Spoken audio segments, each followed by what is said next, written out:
भोपाल में हुए लव जिहाद पर विधायक रामेश्वर शर्मा ने तीखी प्रतिक्रिया देते हुए कहा, जिन्हें बेटियों के साथ दुराचार करने में शवाब मिलता है उन्हें कब्रिस्तान पहुंचा दिया जाएगा।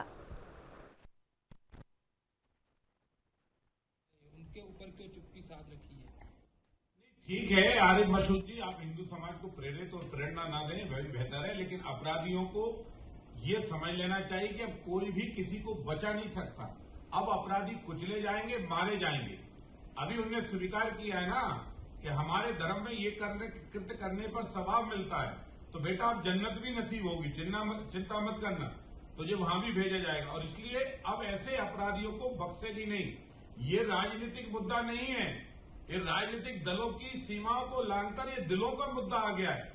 हर हिंदू के मन में इस बात का आक्रोश है कि वो अपनी बहन बेटियों को अपने हिंदुस्तान में नहीं सुरक्षित रख पा रहा, और केवल लव के नाम पर फंसाया जाता वहां तक ठीक है, लेकिन उनका शारीरिक शोषण कर उनको दरिद्रगी के राय पर ढकेला जा रहा है। और इस अपराध लव जिहाद के खिलाफ संपूर्ण हिंदू समाज सड़कों पर है।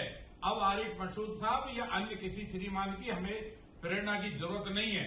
अब अपने अपने मुगालते ठीक कर लेना, और जो अपराधियों के साथ हैं, ये बात भी सही है, चाहे ड्रग्स माफिया हो चाहे कोई भी हो, सबको कुचला जाएगा।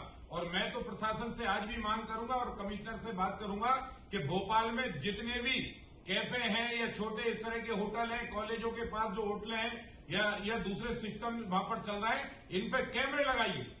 इनके अंदर जो छोटे छोटे टपरे इनको खत्म करिए, एक बड़े हाल में इसको तब्दील करिए, उस पर कैमरे लगाइए, क्योंकि वहां कोई आप आपराधिक घटना नहीं घटने दे रहे ना, तो कैमरे लगाइए। और कैमरे को आई भोपाल से कांटेक्ट करिए, जो भोपाल पुलिस का कैमरा है उससे उनके कनेक्टिविटी रहना चाहिए। और बल्कि हर कॉलेज परिसर को भी हम आग्रह पूर्वक, और मैं आज चिट्ठी लिख रहा हूं सारे कॉलेज के प्राचार्यों को और संस्थानों के मालिकों को कि कॉलेज के एंट्री गेट से आप कैमरे लगाना शुरू करिए।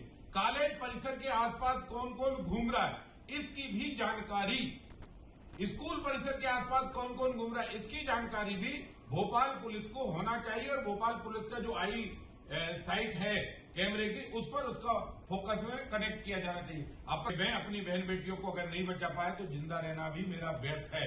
और इसलिए अपराधियों को सार्वजनिक सजा भी हो, और सार्वजनिक सजा समाज देगा भी, बख्शा नहीं जाएगा, ध्यान रखना।